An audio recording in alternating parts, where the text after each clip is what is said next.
We actually acquired by one sports station, Happy 98.9 FM. And that Thursday, the second day in the month of February in the year of our Lord 2023. You see, month two about I feel Adrian Pa. But I'm not quite a billionaire for Sakasi, Emma the Happy Morning Show crew. No, indeed, rent one soon come on with ye. Now, just say, I did hear someone to say, a friend in I home. Na asemuni fie yo but na some you ka bibi dan no bebre na empty bebre na empty me fe no si na ne ye nkomodi ye wonsam ka ye adwenkyere awo de ekoso o ye sports mu ene Thursday enti the time with the federations ebebremu awo dwumadi aso munum se happy dear odi ya na odi asem ye foforo abebomo ye se time with the federations you say umpo football is the passion of the nation. Football is the opium of the people and people to put the chile and to who seminar dorso also because on competition weekly and then make us a Premier League game and even weekly they piano there's an activity surrounding football. Unfortunately, sports no nyina na tesa. And that piano most who some canon aye bi ho. Yam pet de biensi ho en ni mu nkomo a. De bia friend lesser known sports happy DNA ye two spotlight no about federations na ho do no so. Na hwe de wo mo ye administratively in competition wise e de no wo mo ye se de wo so wo fia obeti ase na agro na ye ka wasempo no wani abegye ho entene Thursday bia no ye say time with the federations ye shase ye de hockey for and the shase ene one neighbor tamkutu na obohu nipakura wo ba in fact ye call rugby na rugby no ene rugby union rugby league wasam ene nkomo ene ebedi ne nne me say what if you are confused what's the difference between rugby league and the rugby union ene ebe chechire mu rugby league omde 13 players na ball rugby union omde 15 in fact rules no kwano a bit different as ice hockey any hockey no so what you say as ice hockey any hockey it is the same hockey but one is played on ice and the other is played on a surface ni na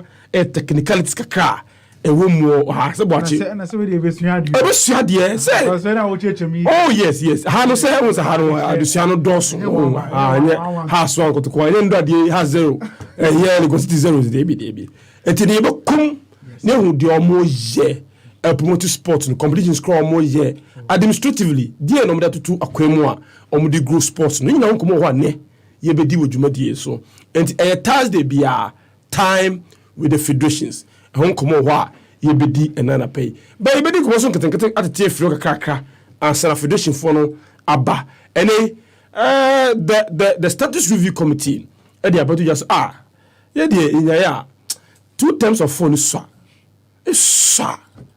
even now political governance settings no above be quite propose say can you 3 terms what you say if say one term no be campaign we settle o government we na term no call second term no afebo wana o time aso what you say about football mo so as sa na kwakoya ne sa o ma dwene mu no aka ne 3 times aka be boa but say the tienie on proposals no say the executive committee of the Ghana Football Association the executive council no how council no we are on the FIFA and FIFA so ahwe say if it conforms with the statute of FIFA and conformia no matter the back now the highest decision making body of the Ghana Football Association Congress jitu mu a na bibia no afa se say there the proposal stage le mra ya shanka because say no act enyanko parliament parliament abobo no mujitu we na president no ya the assent we are na abe law and to bill act and law we say the proposals and a committee no I share you be share the pros and cons the advantages and disadvantages of this proposal. Sure. Can it stand the test of time? Will people accept it? Will Congress accept it? So Congress quite too more. What about the generality of the people? We say JFN or publics need be the Ghanaian people, the Ghanaian sporting public. Only too more na. A major thing I was saying now, you boom we any emotions and then your time and then your hate. yen share issues dispassionately. Dear never boy in football, dear never boy in football governance long. It's able to join me live on our Facebook page on Happy 98.9 FM. Don't forget to sign live on YouTube, on our YouTube channel Happy TV Live on YouTube. You be doing come on. Have a material atenase. Recommendation Judy Bass atenase and check. But I'm on this seminal. So don't forget any Thursday movie at the Mawo Ebeba. What's it be able? The man will be able to Brenya. Boko ba. Say Andrana yetimi akotena Accra Sports Stadium. Na ye kwakoshe game. I say a big game because of a lot of factors. A woman, she say has a copy win. Oh, Midiama number back to Accra Sports Stadium. Who's in the last game on this summer takes a ball and wins me win. Now Legon City so. Maso kunu do as a major factor. Oshia has be a has intimate there. Enshia no na Brenya kotenase. Na enumgu asesem pa Brenya has to folk. Edi gu Ghana football ene ne fans a na Brenya ya homete. Ya homete papa na ndra. Me se one fans ni bi kasa. Brenya omunya players ni bi omo dufu fom pa. Brenya you to sing from Basti. Wouldn't you say? Wouldn't you want to say?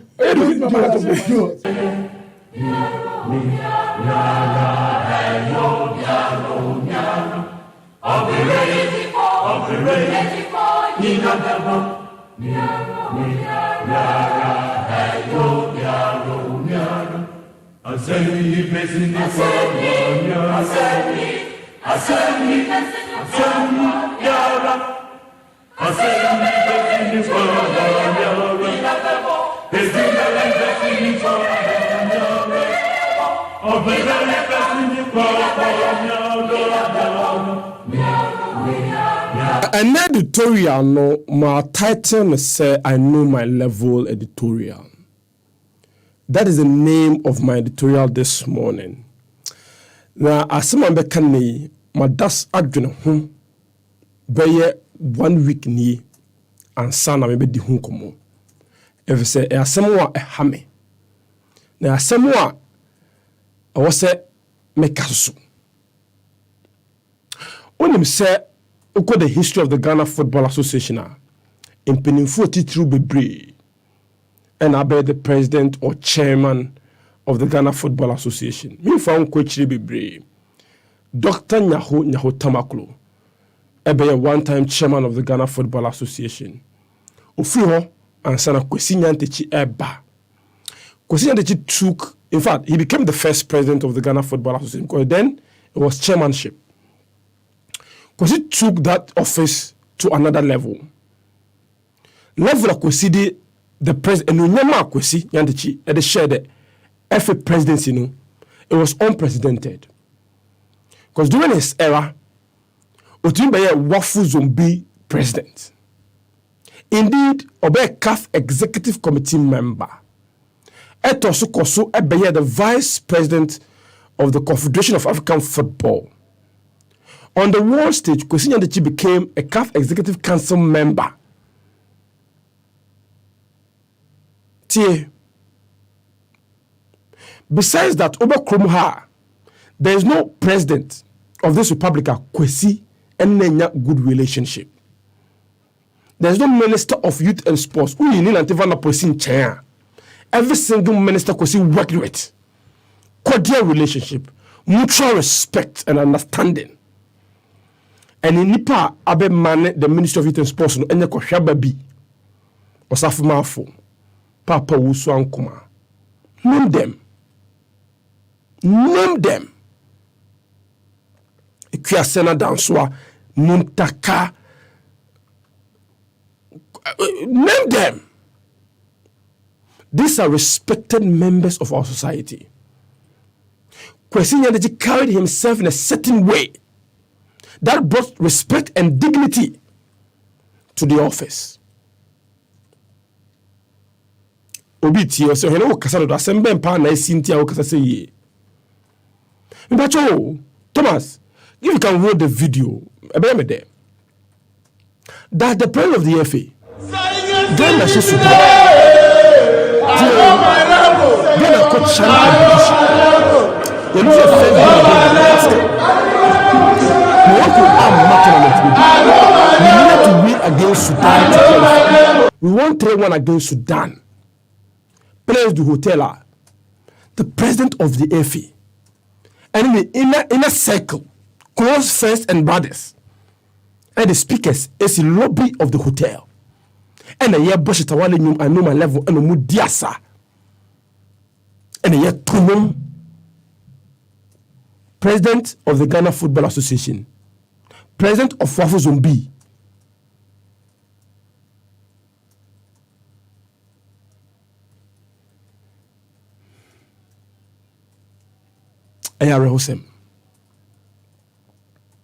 Maybe it is his lifestyle, son or tear. But you see, when you hold a certain office, that office comes with responsibility and the way you have to carry yourself. And see, when you one of, if it is one off, I may forgive and understand. Little mediocre success be honest, say, you're to party. No, you're boss. I say, we are sending a message to some people back home. I say, you never qualify. Someone say to me, and yes, look. If you're the FA president of Ghana, you are a big boy. With all due respect, what happened in Nigeria shouldn't happen. That the FA president, you're sorry if I'm spinning. I know my level because I Ghana, Ashe, Sudan. This is mediocre by all standards. With the greatest respect to you, Mr. President, it is mediocre.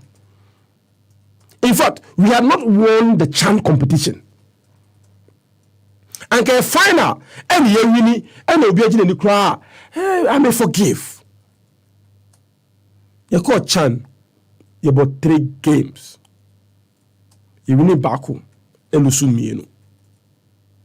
When you first game, let's say we win the second game, a assassin.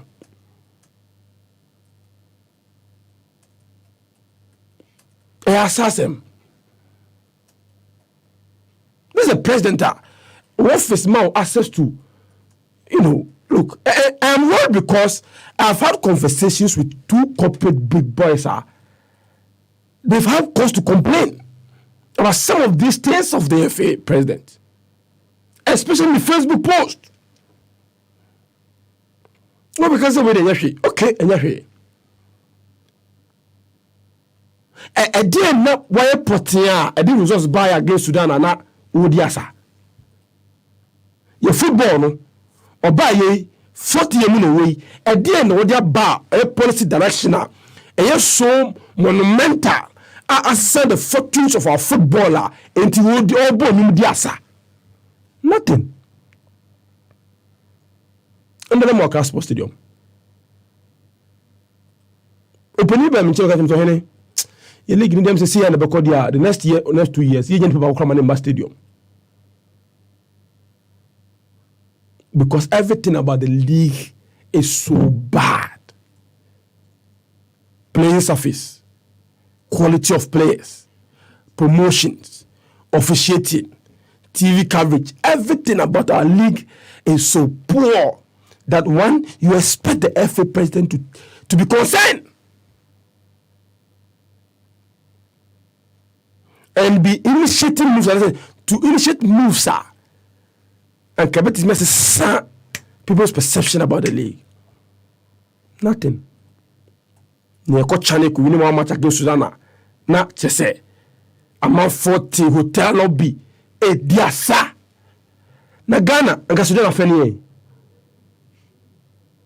Madagascar nko ba afeni Comoros afeni and as every player where the Comoros is beating you, Madagascar is beating your teams, and you're not worried. And you share Sudan they say hotel now be going to hotel na ye fanye party.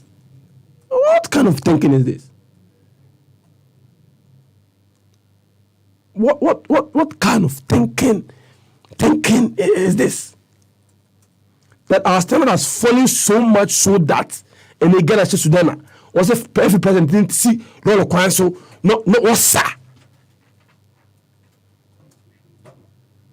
Is he Mr. President? Me, I'm not surprised. I'm not surprised. But you see, the office you hold, a young Kuala office. I've given the background of that office. And the party personalities are I hold that office. And the be a question and the any office you could do here. I said, one should have said president home. And the abbey from Fumu.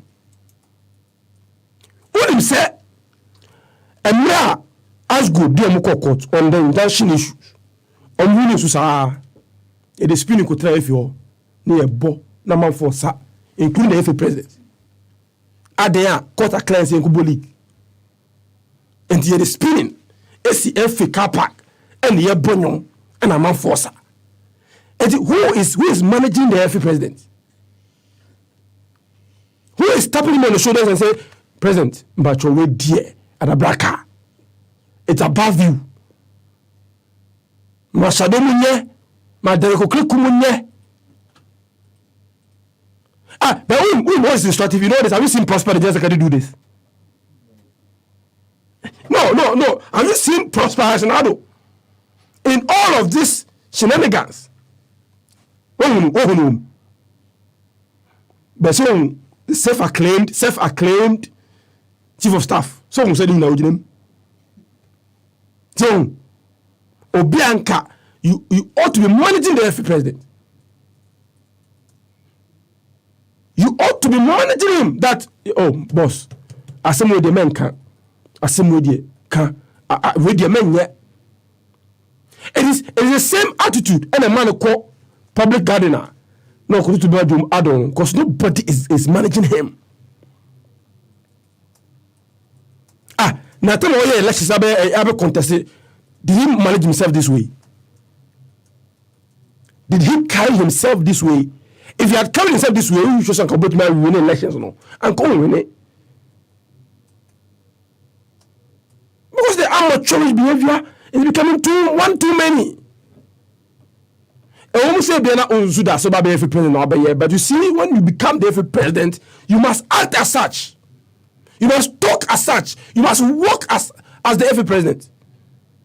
When you talk, look, Ekoya me say, Kofi Apia may his soul rest in peace. List or year of loose talkers, no somebody can be. Look at this. Look at this. Can you imagine? The president of the Ghana Football Association, Diasa, Adeya, Ghana, Ashe Sudan. Ghana and share Brazil. Ghana and share Portugal. Ghana and share Spain. Ghana share Sudan. And the young sa. Jesus Christ of Nazareth. Have you known where the standard of the Football Association presidency, the office so much so that we can do anything and say anything and get away with it? No. On top of this, Osanya waffles on being president. No.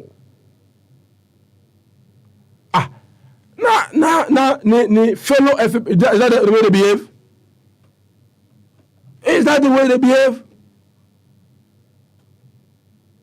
Man cannot quench a president and say, President, and when we say you're a lovely character, you're a young man, so you have youthful exuberance, but the office you hold,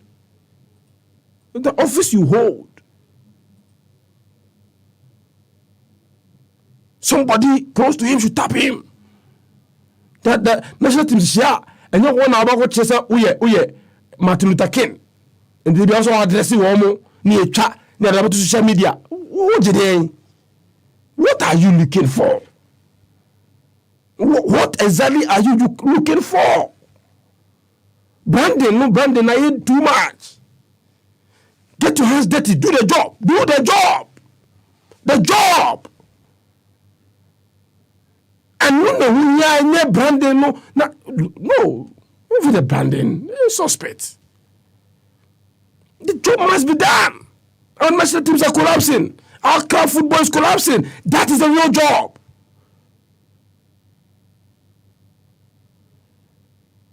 People close to him should tell him.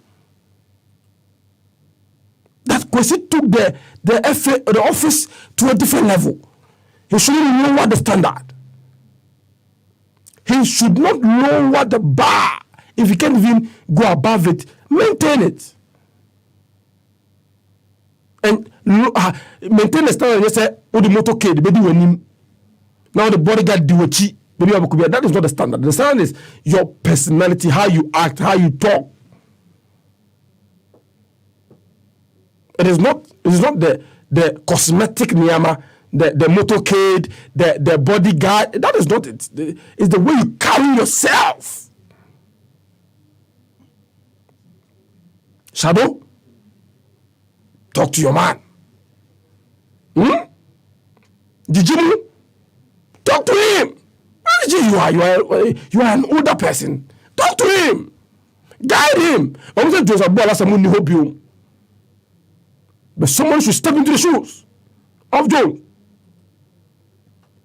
and tap him. Chairman, I think the power is getting too much into you. Relax.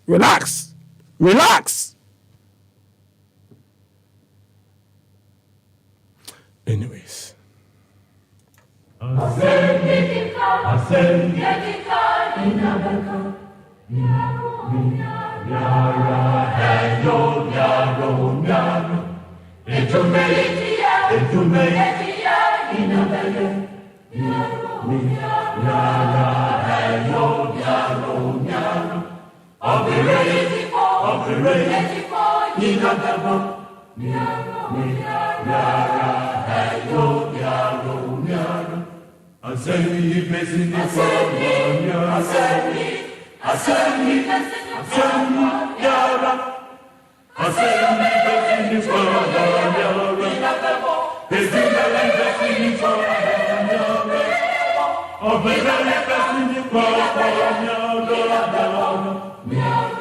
Fancy na mema brekum de share akwaba na feso Herbert Bochia dom so antimentia ene de dwumadi ebrewo yon koma bebre di ewo dwumadi eso awigi se bibia ebokode nyame adom fantastic ade ache bia ese bi okwasia na ebeka se nyankopon ni ho na waka ne trasa na utisi abonten na ohwese ne wiem bobre na wiem nsakraye se ne niema dandan a eni bon shaman bi so yesi suno okra timi tokra emma nipa kra ntimi mpie nkonkode ozi bibia ni wiase a won bisa no se odaye na na odase ufuo no emme so sorry DNA producer system okay ofenda and sorry what's the difference between obi a wada and obi owu waka Sunday school on ode o se hwe ni wiase a ode obi da won tan ho din se nipa timi yo chinye difo sa but ya dia se da ben wo twedi ampo nyankopon one man abetu ye nkwan die yem fana sidem fani da Allahu akbar na me tumi so bibia boko hene de wadi ase ye ko no na briefly na ye nto dwumadi no so na nko bebre ho a ye bedie ye ba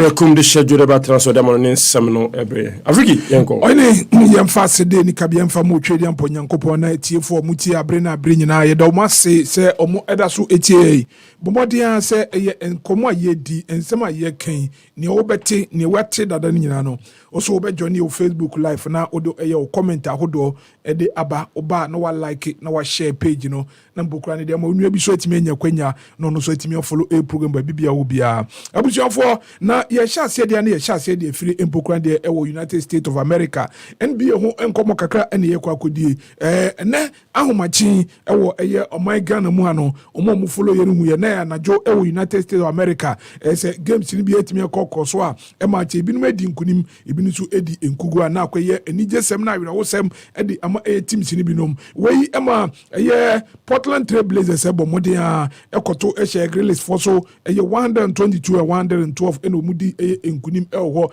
wei e ma eye team anidi ene eye Philadelphia 76 so tenafie eche eye Orlando Magic for chiro say mo na nse ya mbachi ye bronya num no amu ye nyedo akora December no ye say tie ka emo so e fight back 105 against 94 omo ede ye Magic for so we ema eye Boston Celtics so atenafie eche eye New York Knicks for 139-96 and no as a final score so APM elho and Minnesota eye Timberwolves for omo any eye Golden State Warriors na ntoko bia na efe pa na Golden State Warriors for LED yama embokwa ne de otumi say na last quarter no fourth quarter no ho ena chese ko ba se mbokwa ne de eye Timberwolves for ebe level ye ema mbokwa ne de ade ne paye na chese so mo ekombokwa ne de eye extra say overtime no ena ho eno be chiro mbobra ombe ye 119-114 no chese Warriors for no omo dwene ho ho a omo ente eye Rocket so eche Thunder Nugget for ebomo 112 against 106 no so ena course so ena eye Sacramento Kings so go wini away omo chi Spurs for 119-109 na February Jazz so eche Raptors for 131-128. No mom game ba kwa na ese koso na yempokra Detroit Pistons any Washington Wizards and sen komo esia kan no. No mom ense ni kiremu a eyade asuno bia eto ewo mpokra ne de ewo eye America no amma kwan kura ewo eye West ho mpokra de agro ntimi amaso mu kiremu a na je simpokra team no ebetu sempokra Detroit Pistons fo no betu mpokra ne de akọ Dallas no na no so akwa ebibie ho mo ntimi anyedai antimi ankopiem ewo eti omo ama match no ya pushi e de akwakoche Jordan eno mu ebetimi asi akan na mom ehade a eye New Orleans Pelicans so omo game no omo chirima match no se na tie bia no omo ebede ombebo nyam ya doma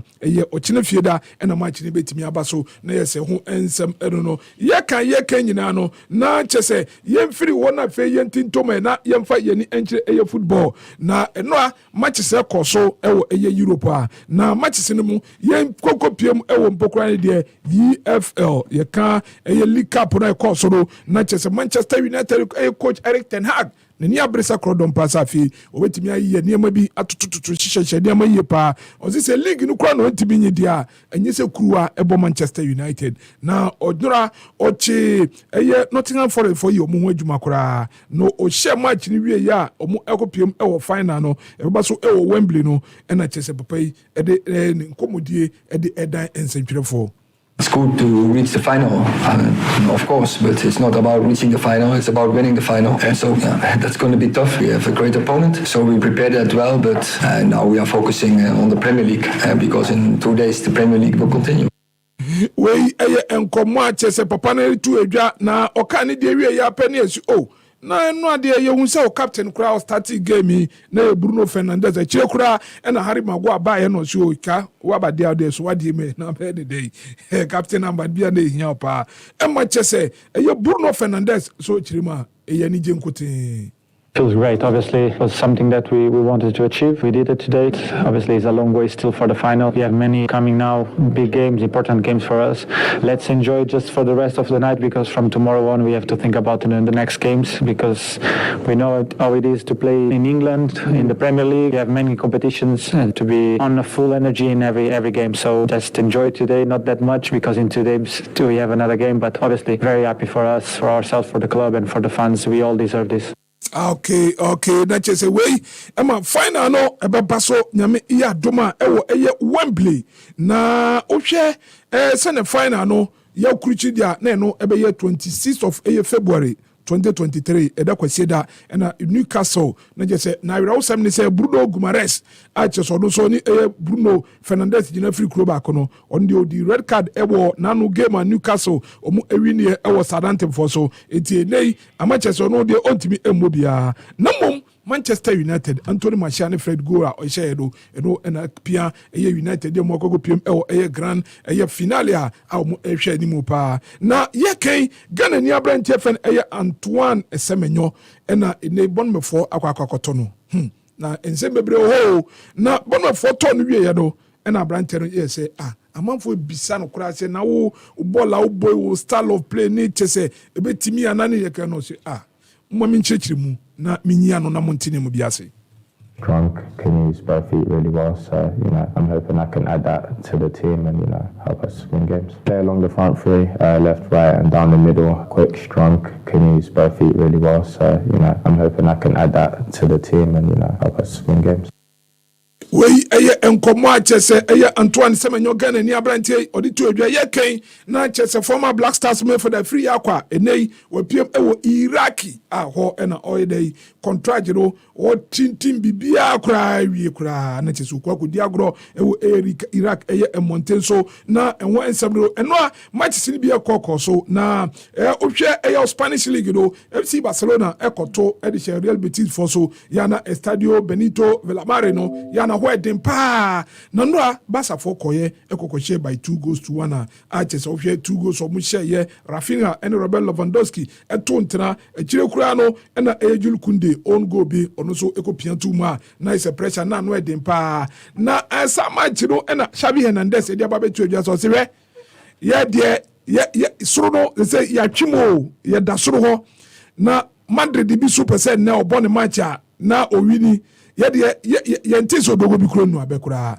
o se so hwe last year ne toto ye na afi ba bia ye duru no dia na ne ye ya o se team na hihye ye o se onu ankasa timu se eno abasa bobo pa na Rebetis ro utimi nkom wom konko yire nkotwim form so sa ho na edin na no nkuni wom kodi ye ne de o se team na ye ombokoso a afokoso se be ya final no mbokura ne the day of the mbokura the Spanish League ro na je se oyebaka se mbokura ne league na ba wie no na omo ne dasoro a nya de ombeje ejo mo but ne ade a Real Madrid ne Valencia e de bobo ani dendede FIFA Club World Cup ro eno matches no ehase e wo Stade de Tanger no ho na di El Ali African Champions e modia echi Auckland City FC New Zealand for ebo mo kamiensa mo intimate pesitao eshego bako na mom abrantie efen mbokran de Mohamed Sharif ro no we any third consecutive FIFA Club World Cup wato atena ne se record bi a Messi ma no ono so aba baby Hussein Al Shahat ono so eto atena bi ewa e de ema team no eno a wokopa Italia no Fiorentina echi Torino bone Cameroon timu bako Cremonese akwachi Roma esheneka mieruma ne team bako na tie Jose Mourinho na yes selection na omaki place ni bitina bench no se chale opportunity mun kire mo bobre afi place ye tutu papa so na obi akoma eye bokra de pass bi na na obi akotwa na yaje penalty atie Roma na ya hye na Mourinho says what eti suban we na money ma betana na ni bufu ye kura no free bench no ko wura dressing room ko hye hwa eno se hwe mo 1 2 3 4 ball funa na mo bono mo pe ba bi ntina kura o se akasefo no mo mra mu na mo kokko titika no omo ye ya no mo timiti go bako omo di encho na Jose Mourinho say ne ekosoro enye ba Brenya kura ni say unima branches Zanello Roma for player yeah o se player no wa ya de ma Roma pa na se o se ba bi owo no se ni trimu hihye no na dwene bom because o se threatening message a Roma ultras ne de momma no Roma mpanyini fo no ba abonte ma be ka sa branches no oni Roma at heart eti o pese okopesi kapudu oba bi na o se bonma for propose sika pudu pa e de ma branche no na se na kwakwa Roma for no so koe se yenye abin se ton wo afesi kan ba akrom so da bi yensom e na branche no e ko ba se bonma for club president ne se yenya ntokora ye jai na player ne se o san babak e no mo se o ba hemfa o se o dem pese mbe wi adwuma na ko no mo se we dressing room no kura no o poster ne o picture se wo ye yin nyina kura to agu ba bi kura na branche ne tinti se mon kai conference league cup emi ko pie mo eye Albania e ko wini ma mo no adwuma maye de ma team ya de 23 na nisisi supporters so team o munyina mu wira free ndi amaisi abrante no na Roma for say at the appropriate time no be out and Rafaelio so the lawyer ba be ka say City o Madrid o PSG o player no on be so tena 2024 the contract we are obeko omo AC Milan for now say na man for bebre person me move so but antima nya dey anya adwuma enti yemfa eye ensenum fancy say na do me say but I know few minutes na fire omo nsem ne bi emame a lot has gone on and then you had transfers no why not if say transfer window second window abuane pa ama strengthen team ne pa. Yeah, I think it's very Chelsea. We share a signing somewhere now. They've been struggling. Yeah, unse N'Golo Kante. On my injury side, I had team now, and they've not really performed well under Porter. Graham Potter. So, and I will share a project. Todd Bowling. So now, I think they have their own way on somewhere there on running club now, and for Chelsea to be maybe on down the table that extent, you know. It tells you, say, no, that is not the position that the Blues should be, because about top 6 in England, they should be competing. But this time around, no, my problem is start here, Abramovich, and UK government in the Benya issue, ton team, no, and I my Pamo Thomas Tuchel, your Kofa Graham Potter, but you're saying, yes, some are signing some other players, but still, no, they are not getting it right. Until this time around,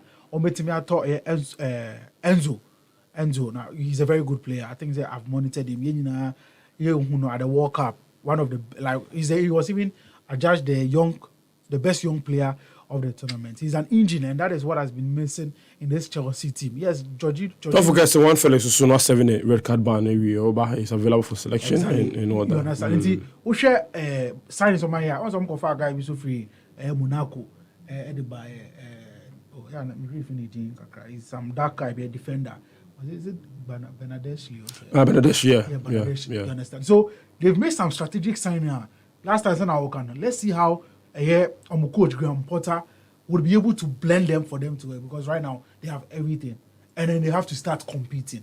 So for me, in this window, Chelsea and Obetima making some strategic signing, because to get Enzo Fernandez with that amount in a general transfer window, no, it doesn't really happen. You see these big signings happening in the summer. But for Chelsea to get that in there, good enough. And when it comes to Manchester United, once Eriksen in your injury, so then they have to go in for Sabitzer. Yeah. And it's also a good replacement for Manchester United. Sabitzer, 2-3 seasons ago, RB Leipzig, he drew semi-finals of the Champions League. He was the captain of that side. Very good player, very good. That's a call. Bayern. Bayern, because of the competition in Bayern. Sure. Because you have a Joshua Kimmich, you have other players who play in that position, and it's also a new team. Mm-hmm. So I think that is also a good signing for Manchester United. But another good team on also, because we make impact Arsenal. Arsenal going in for Jorginho is the best, because now you have a Partey or Jorginho that you can rely on. But in this transfer they bought 3, so you can add the Brighton boy, the Trossard, and Afis to the defender as well. Thanks, Christ Oboni de Mame. United they lose now. Only say Trossard and the courses are defeating. Yeah. Yes, you understand. So now Arteta I like to say Nessa team Neso. He's molding and he's shaping Arsenal's team to become a winning side. And if you look at the signings no now, I think say one more strengthened squad here. Say even put Thomas Partey Hunko. You know, say there's a Jorginho who has all the experience. Don't forget he's a European Cup winner with Italy. Yeah. You understand? So he's played at the highest level. Chelsea saw the LG Champions League in the crown. He was with the team. So when you have all these players, we've spoken about Zinchenko, we've spoken about Gabriel Jesus, Anna Joe, share with us, say Zinchenko a bad team, you can accept a can. So if you have all these winners coming on board during this transfer, we don't have a cut team no. Strengthen Arsenal, a squad with some ambition now. On person ending a Premier League title wait. Now, this has been the last time we was 2004. So I guess I will share Arsenal, Chelsea, and Manchester United. We share this transfer on my top. But with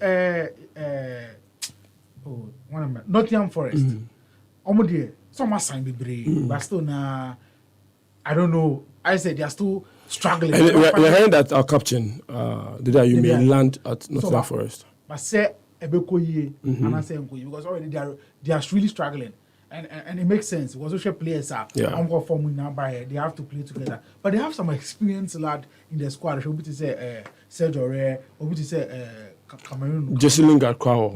You understand? They have all these players. I don't know whether it has to do with coaching or but I think so. Almost all my idea. Okay. Newcastle also my main friend Newcastle. Yeah. Also one Omina Gordon to their squad. Newcastle they are becoming the dark horses this season. They're already in their way, top 4. Right now, so they're also making a return to Wembley for the final against Manchester United. A very difficult game. So I think this transfer window there. Yes, some clubs it's me making strategic signings are best strengthen with team now for the before we background PSG and Dra. It was a Champions League ever back. Yes. Kylian Mbappe, Epra, Sergio Ramos, Epra. Very affected, even though they won by 3-1. Last a very disaster 21 minutes now. Last week they are playing Bayern. Yeah, Bayern Munich. Yeah, Galtier make a comment to me in the say Mantias so make such a comment say we share galaxy of stars you go PSG Ashraf Hakim or Sergio Ramos or Leo Messi, the current best footballer globally, or Kylian Mbappe, or Neymar da Silva Jr. Just say, where no wonder say, Kelo Navas yes, enough is enough for Mamenko. Oh, place when you now still no, you don't see the right chemistry about boy team no. And you have what to players, you know. So, they don't only have players, they have politicians. Of course. I don't know how. That's it. The power struggle in the team. No. It's just too much. Two South American boys, they always come together because they are big friends against the French prince. A video before the game, not name a couple free kicker, not Mbappe, Gina Hono. The way a manner name a ball free kick in a ball kotopo no. Not like Kylian Mbappe, who shiny facial expression. Say, I don't know when so boss I do na man for budget so. You can see that thing clear. Eti Mbappe per se ordinary home. Messi so say team ra o. Team ra. You can hear. Oh, team ra. You can hear. It is serious. Who say Emmanuel Macron, French president, at the age of 18 no krano and no 30 year day. I adopt to Accra and say, no, this is where the me doba. Eti like Otimiko presidency. Or inviting Penny for no afraid the only sports person Kylian Mbappe no the nako akwa kan ho. Eti amati Accra no ni tirimu aye day bibini ni tie kono. And was Anjiska. And no Jiska. And I say the contract to class had no details ko munti mi farmer out because o say who details no contract no kra about them. One eti se ohwe PSG se enei na no nema ye se ne mozo so no se ne mozo so na I say tiredness aba ne mozo sum enti match no ontimi mo wa firim enei wa semba benya Kylian Mbappe ni we o mo se epra Charlie o Champions League against PSG difficult game and Hakim Ziyech no mo peno kra mana ba be wura mu kra no mafia bi o mo ball mo PSG ampa bomb mafia tele sika nya bibia o document was have camp be document papa but you know we premiership na Okaza Ghana kwa na mafia o Chelsea there ye ni mom dada atoto there for the past you kura no me sure say there's a club in England what tossing Chelsea even globally kura no Chelsea say share the quantum players of one top bia Madrid your best strategic air signing bia 1-2 no ko 2 kese ba ko bi no obetuo boom no agege nkura bia hihye mu Barca de osio mi pa woof de mo famra obi an contract ara ne out na waba na waya yi City will buy but Chelsea are to but we window ya club bia make say bia why strategic signing no make for Bournemouth, Southampton and Nottingham Forest. I'm talking about Fontiana. Oh, that be where Southampton. Kamal Din Suleiman.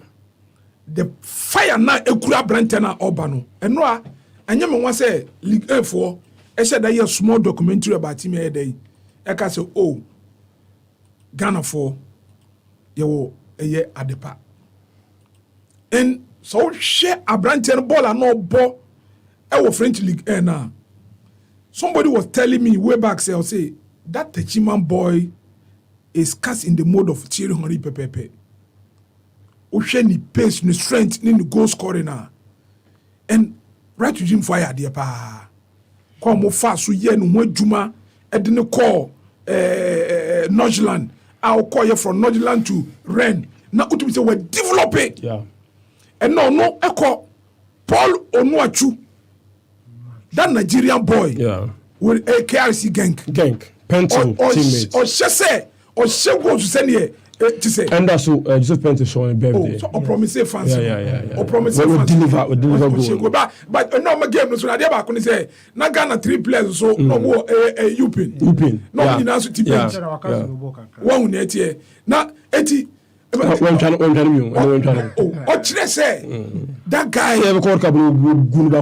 na coach o say o fresh such a and then never say and a GF handle every shit Joseph Penton happy birthday and a man for see for gumusu comment section o say and ya send the trip there say Joseph Penton na that bond is there but if there and the oye there anya twene there beba before surrounding for some kasa I'm just saying we need mapping one when you beji come out deal. Yeah, you want to na come out form na ba form. Let's say 2 seasons ago.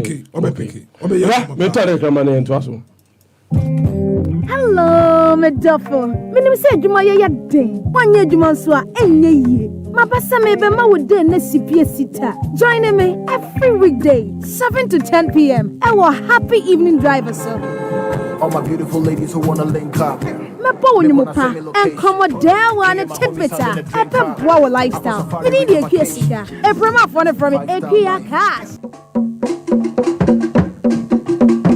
Fonto from the soon.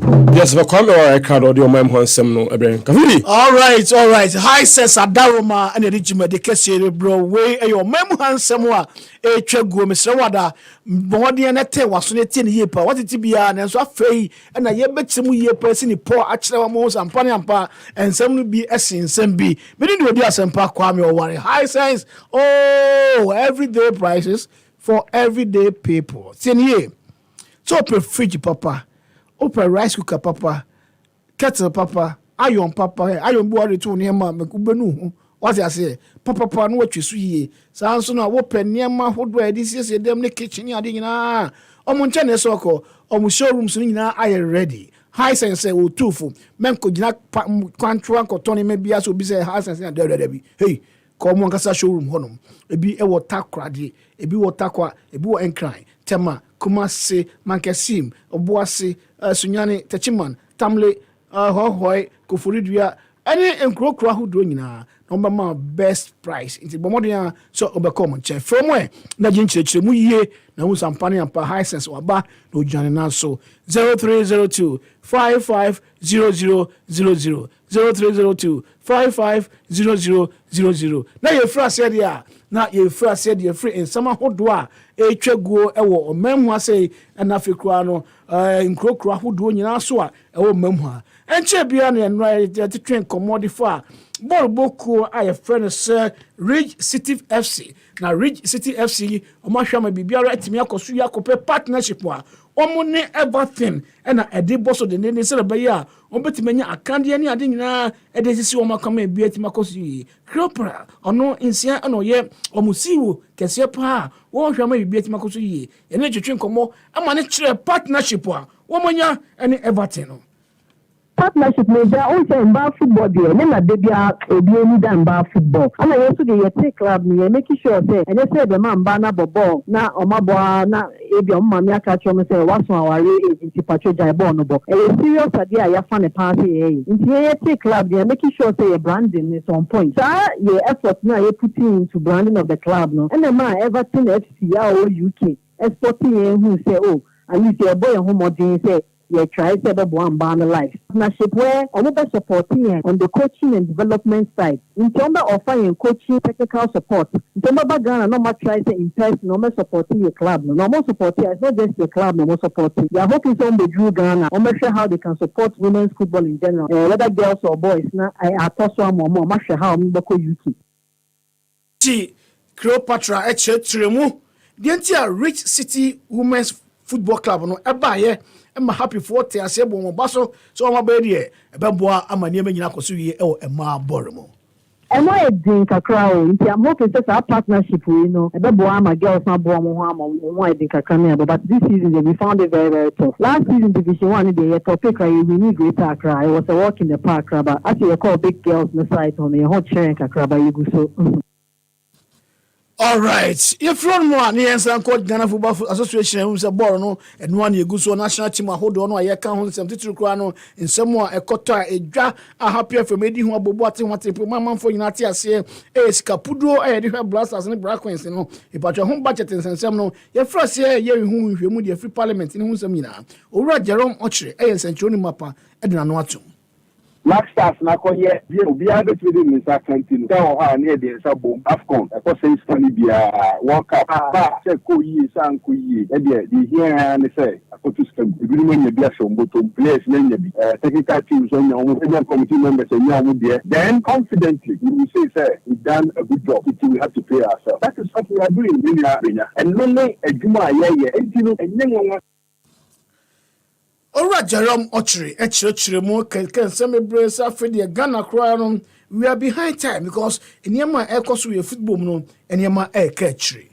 If they will qualify, there is none advance for it. They are the only people who can explain. It is all possible. We are only speculating. Even if that is what it is, the issue all of us must be interested in is how we are using our little. Is that the way we are supposed to use it? Me, I don't see it that way. I don't see that. It will be we don't have to subject ourselves to this ridicule of always finding money and measure our national sports stadium. Look at the state it's trying to sell. Look at that scoreboard. They see what I said. Some concrete. Amount of cool scoreboard is here. And let the team who share ball. I have for picture. And the top scoreboard. So I know when you are dear, you come here. Plus, look at and our picture. Because we are behind. Ora Jerome Ochre and I'm Motininkan. There are so football mu ensem samora. Ghana Football Association penny for NCBA. Obepaw coach foforo obehwe na ye garasis wahwe amane matimi nyina akoso yi enu so nyino wo ka se ye di ho aboboate ho te po hu se no Ghana Blasters ko no coach ni ho a me pa cho na wo twi mo aburu so a wo tena GFA e de betudwa so opani way anasa somese na obenten na LED Blasters technical team no ni asampa new technical team ahodo mo so betimi aboa no ama bibia timi akoso yi ye hwe injunction ahodo a etodwa before I call work up on the court, HSA, Yanko work up number, not and send someone a Dr. Kwaku Frimpong, Eddie Assembaba, and after GFA and Nemono, Omonshire, no, it's our contempt, no, Omonka, a jebo watching, and a sa Jimediano, air basso in Dandia, and your Assembly our camp. And to make our court. It's no Bomodia Temdi or Chinabako court, or not in some way, Pio Honano, yet about air contempt case. Between Dr. Kwaku Frimpong, Ashanti Gold, and then Ghana Football Association. And no much is someone told you, and then who's something to judge the amount of that, and to Nadia Messa, Cobo, Scotland, and Jachobia, the Mombakwana Minubi, and I have more something like a Bechem United for a chain. Out to you, a room, Sasapo, a chum, and Kamako in Sia, our Mutimum, oh, now a game where every year pa or Bechama Gamma, the Nyaji Papa, coach ya, or Jomi, a Kasem Mingle. Excellent. It's amazing. We did very, very well, especially in the first half. And the second half, when we came, complacency set in, we relaxed a little bit. People started scoring before it came up. It wasn't bad, but there's more room for improvement. The last time I granted interview to you, I told you major problem is the finishing. Most of our training sessions basic more the finishing than the other aspects. I think that's where we've seen the results coming. Comfortably, you don't need to relax. Football, anything can happen any moment, any time. We've learned a lesson from it that when you are leading comfortable, you have to approach the game as if there's no goals to relax and say we are leading comfortable. When a tournament of our being partner, you can score with 3-4 goals. Learn something from it. Baba Nuhu, as we are RTU4 coach, would you go Ninsamuni? We got it all wrong in the first half, and that is how can we consider those goals, because we came playing a certain way, and I think we didn't get the tactics right. Prior to that, we also had problems with our first start list because three of our key players are out because Roma had enough to collapse in the last game and he was right to the team down power. And matches were on. And no across of folks who John Mojina on Fusanko Betime Triafa, Legon Cities for so, Nelso, and Yama and Chimanko, who see a can you know across of 4 coach, Slavgo Mat, coach, say, and Yaman Koye 1.3 Niagrano, na and Saka, Omunya be crack matches and a basso across Sports Stadium, and then Carrera and Yinase and a Airbasso. Now Carrera 4 coach from Monyano, oh, Tanko, Shaibu, or Chese, or Quambia Sono, or more betting me a boboni. Ashe Kumasi Asante Kotoko Sebeya Omube Konkai.